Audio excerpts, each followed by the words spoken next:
On July 17, 1812, British forces surprised and captured Fort Mackinac in one of the first engagements of the War of 1812. The fall of Mackinac Island opened the upper Great Lakes to a British invasion. For the next 2 years, U.S. forces fought to regain control of the region. They turned their attention to Mackinac in the summer of 1814. Commanded by Lieutenant Colonel George Croghan of the Army and Commodore Arthur Sinclair of the Navy, 750 American soldiers and sailors left Detroit in early July, bound for Mackinac aboard 7 warships. After a 3-week voyage, the American fleet arrived off Mackinac Island.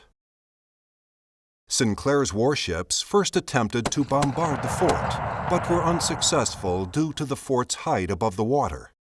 Croghan then ordered his troops ashore on the north side of the island around noon on August 4th. British commander Lieutenant Colonel Robert McDowell marched his troops and their Native American allies into defensive positions on a low ridge in the center of the island, where they waited for the Americans. Shortly after 3 p.m., American troops encountered the British, and the Battle of Mackinac Island began. As Croghan deployed his troops, they exchanged musket and cannon fire with the British. Although this firing was inaccurate and did little damage, many of McDowell's native allies slowly retreated.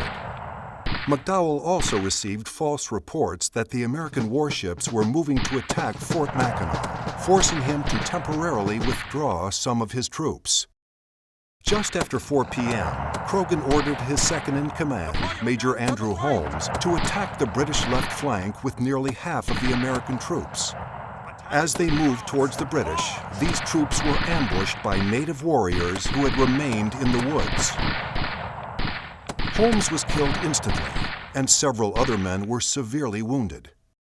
In the confusion of the ambush, the remaining Americans charged across the battlefield as British troops advanced and fired on them. As casualties grew, Croghan ordered a retreat to the American warships, ending the battle.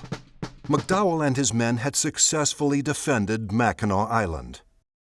Holmes and 19 other Americans were killed in the battle, while over 50 were wounded. Despite these casualties, Croghan and Sinclair were determined to recapture Mackinac.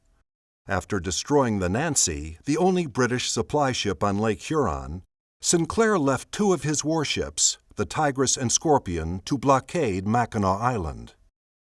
Near starvation, the British mounted a daring night raid and captured both vessels, bringing much-needed food and supplies to Fort Mackinac. Defeated on land and water, the Americans never returned to Mackinac during the war. Only the Treaty of Ghent, which ended the war in December 1814, returned the fort and island of Mackinac to the United States.